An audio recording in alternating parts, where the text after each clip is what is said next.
In the heart of ancient Central Asia, where endless winds swept across the open steppe and jagged mountains sliced the horizon like blades, a single woman carved her name into history, written not with ink, but with blood. And not just anyone's blood, the blood of the most powerful man alive. This is the story of Thought-provoking warrior, queen of the Massagetes, and the vengeance she unleashed on Cyrus the Great, a reckoning so fierce it turned his name from one of glory to one whispered in warning. But before we can truly understand her act of revenge, we have to know the man she faced. It's the 6th century BCE Rome, still a tiny, unremarkable city-state, Athens, just beginning to experiment with democracy. Meanwhile, in the east, something colossal is taking shape: the Persian Empire, under Cyrus II. Cyrus's dominion stretched from the Mediterranean to the towering Hindu Kush, from the Caucasus Mountains down to the warm waters of the Persian Gulf. Never before had a single man ruled so much land, so many people. But Cyrus wasn't just another warlord collecting territory, he changed the rules of how empires were run. Unlike the brutal tyrants before him, he didn't burn every city or erase every culture he conquered. Instead, he let people keep their religions, their customs, and often even their own local leaders. When he took Babylon, he didn't massacre its people. Instead, he famously freed the Jews from captivity. His decree, preserved on the clay Cyrus cylinder, is considered by many historians to be the first human rights charter. But don't mistake this for pure kindness. His tolerance was strategy. By respecting local traditions, Cyrus kept rebellions rare and loyalty high. The image of a liberator was simply another tool of conquest. Beneath that image, ambition without limits. And so, each victory only sharpened his hunger. By 530 BCE, after absorbing ancient kingdoms that had stood for thousands of years, Cyrus's gaze turned north beyond the Jaxartes River, which today we call the Sir Darya. There, across the plains, lived the Massagetes nomadic warriors in perfect harmony with a land that could kill the unprepared. They had no cities, no walls, no palaces, just endless sky above and the horizon as their border. And leading them was a widowed queen whose name would one day make Cyrus regret his ambition, Thought-provoking. History tells us little about her early life, especially since most ancient accounts were written by men who rarely bothered to record the details of women's lives. What we do know is that after her husband died, Thought-provoking didn't simply hold the throne as a figurehead. She commanded her armies in person, earning her people's respect through merit, not just bloodline. So, when Persian envoys rode into her nomadic court, bringing Cyrus's proposal, she listened. The great king wished to marry her. On the surface, it was a brilliant political match. She'd keep her title, her people would join the empire without a drop of blood spilled. But Thought-provoking wasn't naive. She saw it for what it was: an invasion, hidden behind a wedding veil. Her answer was short and uncheckable. The Massagetes would remain free. She would be neither wife nor subject to the Persian king. For Cyrus, who had bent ancient empires to his will, the rejection was an insult too deep to bear. If he couldn't take the Massagetes through marriage, he would take them by war. He ordered his generals to assemble a massive army to cross the Jaxartes and march into Thought-provoking's lands. When word reached the queen, she sent a messenger with a warning sharp as a drawn blade: "King of the Persians, abandon your enterprise. You cannot know if it will bring you benefit. Rule your people, and allow me to rule mine. But I know you will not accept this counsel, for you are incapable of living in peace." Her words were prophetic, and as expected, they were ignored. Cyrus advanced north, building bridges to cross the river and enter Massagetes territory. Thought-provoking, showing the mind of a strategist, didn't try to stop his first movements. She let him cross into lands she knew like her own skin, lands that would be foreign and hostile to his troops. And then Cyrus made his first fatal mistake. Following the advice of Croesus, the former king of Lydia, who now served him, he decided to exploit what he saw as the Massagetes' weakness: their unfamiliarity with wine. In their culture, alcohol was unknown. The Persians set up a camp, stocked it with an abundance of wine and food, but left only a small, low-ranking garrison to guard it. Then they staged a retreat. The trap was baited. A detachment of Massagetæ warriors, led by Thomyris' son, Spargapises, came across the apparently abandoned camp. They easily defeated the small Persian guard, then discovered the intoxicating treasures left behind. And here, fate turned. With no experience in drinking wine, the warriors quickly became drunk. When night fell, and their senses were dulled, Cyrus's forces returned. The Massagetæ, staggering, disoriented, were no match. Many were killed, and others taken prisoner, including Spargapises himself. When the young prince awoke and understood the dishonor his capture had brought, he begged Cyrus to release him. Cyrus agreed, perhaps out of a twisted sense of magnanimity. But as soon as Spargapises was free, he ended his own life.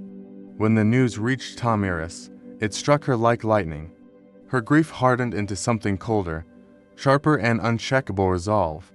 She sent another message to Cyrus, her words now burning with fury. "Bloodthirsty man, do not pride yourself on what you have done. It was with wine, that poison you used to drive yourselves to madness, that you conquered my son, not in fair combat.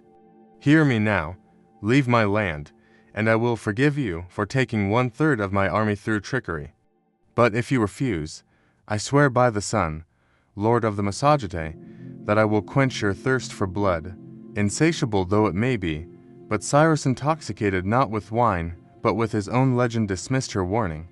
He had conquered Babylon, he had crushed Lydia, he had taken Egypt. To him, Thomyris was just one more stepping stone on his road to eternal glory. What happened next would prove him terribly wrong. Thomyris called her people to arms. From across the endless steppe, the scattered Massagetæ tribes answered her call. These were riders who had been in the saddle since childhood, warriors who could loose an arrow at full gallop and hit a target hundreds of yards away. They didn't need supply lines or baggage trains, they carried their world with them. When the Massagetæ army finally gathered under her banner, it was not a force of sheer numbers alone. It was a living storm, swift and unpredictable, perfectly suited to the open plains. And Thomyris, their queen, was the storm's eye. The Persians, by contrast, marched with the heavy infantry and rigid formations that had brought them victory in Mesopotamia, in walled cities, and in open but structured battlefields. Their strength was discipline, siegecraft, and overwhelming force. But against a nomadic enemy in their own territory, these strengths would soon become weaknesses. The two armies met on the vast, treeless expanse beyond the Jaxartes River. The air was sharp, the horizon endless. And in that openness, speed became a weapon. The Massagetæ struck like lightning-mounted archers, racing in, loosing arrows, then vanishing before the Persians could lock shields and counter. Wave after wave came, wearing the invaders down. Cyrus himself fought in the thick of it, his courage as undeniable as his ambition. Time and again he led charges, rallying his soldiers, but the battle was slipping away from him. For every Massagetæ rider cut down, two more seemed to emerge from the horizon. And then, the moment that would echo through history, Cyrus, the great builder of the largest empire the world had seen, the man whose name made kings tremble, fell in battle. The shock was instant. The Persians fought on, but the heart of their army had been cut out. The tide turned, and Thomyris' riders drove them from the field, leaving behind a sea of the dead. Yet it was what happened, the fighting, that ensured this story would be told for centuries. According to Herodotus, the Greek historian writing some 75 years later, Thomyris ordered her warriors to search among the bodies until they found Cyrus. When they did, she commanded that his head be severed and brought to her. She then had a wineskin, one of those animal skin containers used to store liquids filled with human blood. Holding Cyrus's head by the hair, she plunged it into the skin, saying, "I live and have conquered you in battle, but you have destroyed me by taking my son through trickery. Now, as I promised, I will quench your thirst for blood." It was a brutal image, and one that carried more than just vengeance. It was a statement clear, direct, and unforgettable. Even the mightiest ruler could be brought low. Even the greatest empire could meet its match. And sometimes, The end would come not from a rival king, but from someone the civilized world never imagined could triumph a woman from the steppes. But here's the question that lingers over this story. How much of it actually happened this way? Like so many events from antiquity, the tale comes to us primarily from Herodotus, who wrote long after the fact. He based his account on oral stories, and as historians know, such accounts can be as much legend as fact. We do know for certain that Cyrus died in a northern campaign against a nomadic people. Later Persian records confirm he was buried in Pasargadae, his capital, suggesting that at least part of his body was recovered, which complicates the story of Thought-provoking keeping his head. Some scholars think the Greeks' longtime enemies of Persia had reason to amplify the humiliation of Cyrus's death, portraying him as defeated by barbarians, and by a woman no less. Others point out that moral storytelling was a hallmark of ancient history. The idea of the world as greatest conqueror brought down by hubris and by a queen seeking justice would have been irresistible to those crafting the tales. Still, Herodotus wasn't alone. The Roman historian Justin also wrote about Thought-provoking, describing her not as a desperate woman defending her freedom, but as a sovereign avenging her realm. And archaeological evidence does confirm the Massagetæ were a powerful confederation of tribes, more than capable of challenging Persia. What's less clear is what happened to Thought-provoking after her great victory. Historical records almost always centered on kings, emperors, and male generals simply stopped talking about her. Some traditions claim she ruled peacefully for many years afterward, her people safe from any empire that might dare to test them again. Others suggest she eventually fell to rival nomadic powers. But regardless of her final fate, her triumph over Cyrus was enough to secure her place in history. She became one of the few women of the ancient world remembered not for being someone's wife or mother, but for leading armies and shaping the fate of empires. And her victory is more than just a story of revenge. It's a reminder that genuine power can rise from places the world doesn't expect, from outside the civilized centers of politics, from people dismissed as outsiders, and from leaders who break every assumption about what a ruler should look like. The clash between Cyrus and Thought-provoking was also part of a much larger pattern: the eternal push and pull between sedentary civilizations and nomadic peoples. The Persians, with their roads, their cities, and their irrigation systems, saw themselves as the pinnacle of civilization. The Massagetæ, with their tents, their horses, and their endless movement, were labeled barbarians, and yet, in this moment, it was the so-called barbarian who prevailed. History would see this story repeat: the Huns breaking Rome, the Mongols shattering China's defenses. Time and again, empires built on stone walls and bureaucracies fell to riders who carried their homes in saddlebags and measured wealth in the speed of their horses. And at the center of this ancient example stood Thought-provoking, the queen who had dared to face the greatest conqueror of her age, and had not only won, but left the world a symbol so vivid it has survived for over 2,000 years. The image of Cyrus had plunged into a wineskin of blood has endured not just because of its brutality, but because of what it represented. It was revenge made into a metaphor, an answer to bloodlust with blood itself. It was the poetic fulfillment of a promise, a gesture that said, "This is what you craved, and now you have it." It's easy to see why the story gripped ancient imaginations. In a world where kings were cast as untouchable, the idea that the mightiest of them could fall to someone outside their sphere, a woman, a barbarian, a leader they underestimated, was electrifying. It was a narrative with weight, and it carried a moral. Boundless ambition carries a price. Of course, we can't ignore the historical fog. Herodotus, writing 75 years after the fact, was as much a storyteller as a historian. His work was part record, part cautionary tale. And in this case, the caution was clear: no matter how vast your empire, no matter how brilliant your strategy, one miscalculation can undo it all. Even if the exact details are debated, the core truth remains. Cyrus the Great died on a northern campaign, his victory streak broken, his expansion halted. and Tamiris's name became forever linked to that moment. After Cyrus's death, the Persian Empire passed into the hands of his son, Cambyses II. Cambyses inherited the vast lands, the armies, and the crown, but not his father's balance of vision and pragmatism.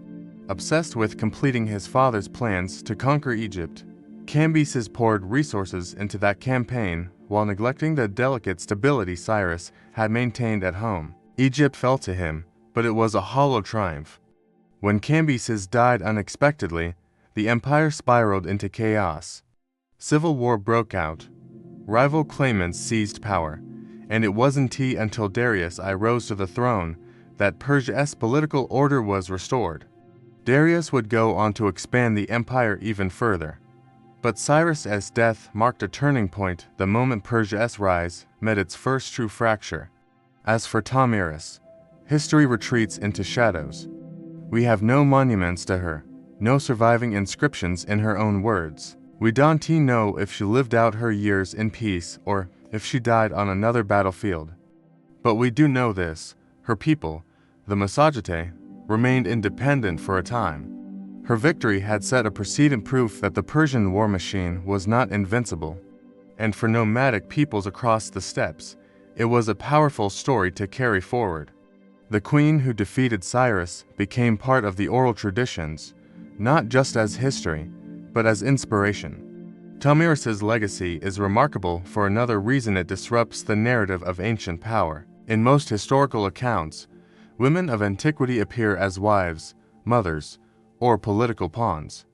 Even when they ruled, many did so in the shadow of a male relative, their names fading when the political winds changed. Thamiris stands apart. She wasn't remembered as someone's queen consort or regent. She was remembered for leading her people in war, for outmaneuvering one of the most celebrated military minds in history, and for delivering a defeat so total that it became legend. Her victory also challenges the idea that civilization was always the superior force. In the Persian worldview, the steppe was a place of chaos, its people uncultured, untamed, without the sophistication of cities, palaces, and riding systems. But in battle, it was precisely the Massagetæ way of life: mobility, adaptability, and relentless endurance that broke the empire's advance. It is a lesson that would echo again and again in history. The strength of a society isn't always measured in stone walls or royal courts. Sometimes, it's measured in the skill of a rider, the aim of an archer, and the leadership of someone who knows the land as an extension of themselves. In the centuries that followed, the Persian Empire would face other nomadic threats: Scythians, Saka, later the Parthians, and in each clash, the ghost of Thamiris's victory must have lingered. For a soldier marching north into the vast grasslands, the story of the queen who cut down Cyrus was a warning written in the wind. But Thamiris's story is also deeply human. At its heart, it's not only about politics or military tactics, it's about loss. The death of her son, Spargapises, transformed the campaign into something far more personal. Her vengeance wasn't just about defending her territory. It was about making the man responsible feel, in some symbolic way, the pain he had inflicted. That personal dimension is part of why the tale has survived so vividly. Conquests and battles blur together in the annals of history. But a mother avenging her child, especially when that mother defeats an emperor, that's a narrative that endures. And maybe that's why the image of the blood-filled wineskin still has such power. It's not simply a gesture of cruelty, it's a story distilled into a single, unforgettable act. One that tells you everything you need to know about the woman who ordered it and the man it was done to. By the time the dust settled on that battlefield beyond the Jaxartes, one truth was carved into the memory of all who heard the story: no empire, however vast, is immune to ruin.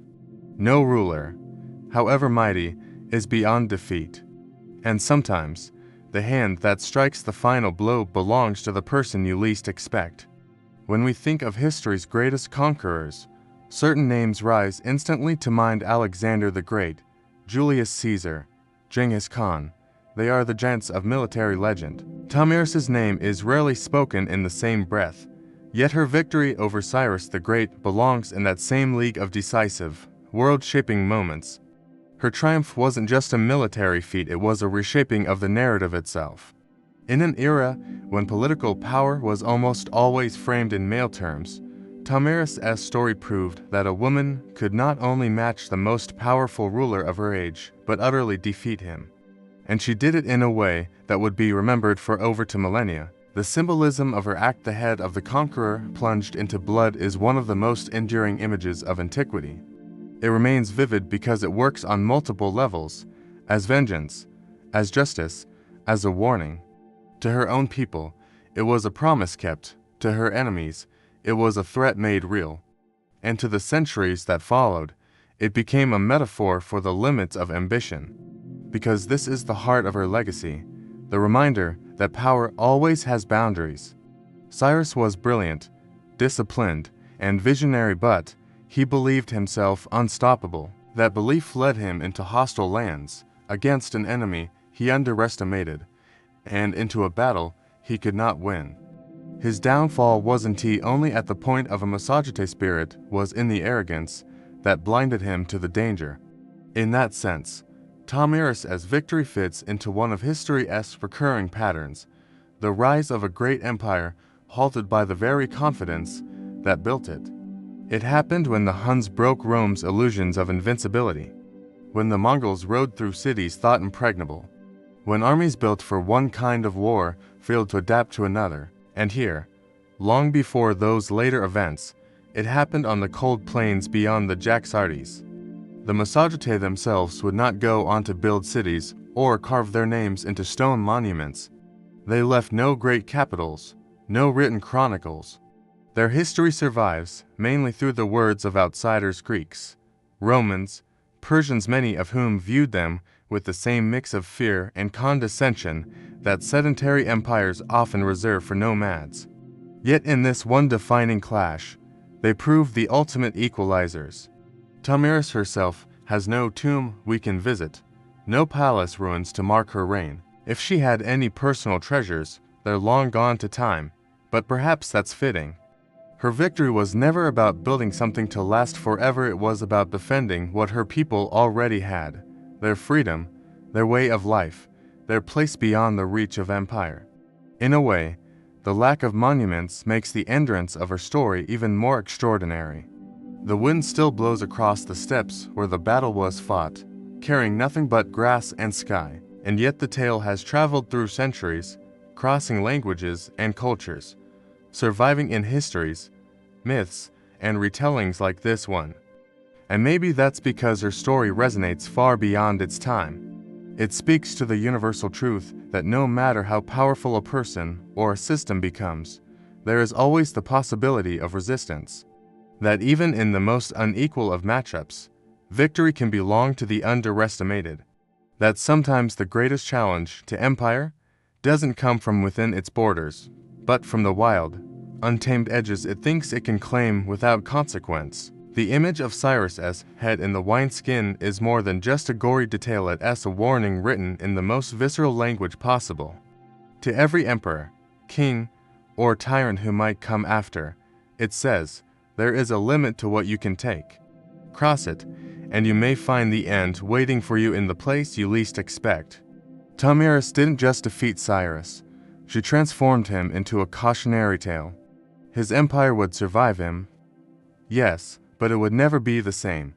And her victory would echo long after her own name faded from popular memory. Even now, when her story surfaces, it reminds us that history is full of figures who defy the expected path, leaders who emerge from the margins, who take the stage for a single, brilliant, decisive act, and then disappear again. It reminds us that the civilized and the barbarian labels of the past say more about who wrote the history than about the people themselves. And it reminds us that sometimes the most fitting end for an unchecked thirst for power is to be drowned in it. In the open steppes where the misogyny once roamed, there are no statues of Thought-provoking, no carved inscriptions telling her tale. But the silence of that land is deceptive. Her story has already outlasted the empire she defied, the king she killed, and the centuries that have tried to blur her image. And so the queen, who beheaded the greatest emperor in history, still rides in the imagination, forever holding the proof of her victory, forever a reminder of the limits of empire, and forever a warning to those who believe themselves untouchable, because history remembers. And so do the wines of the steppe,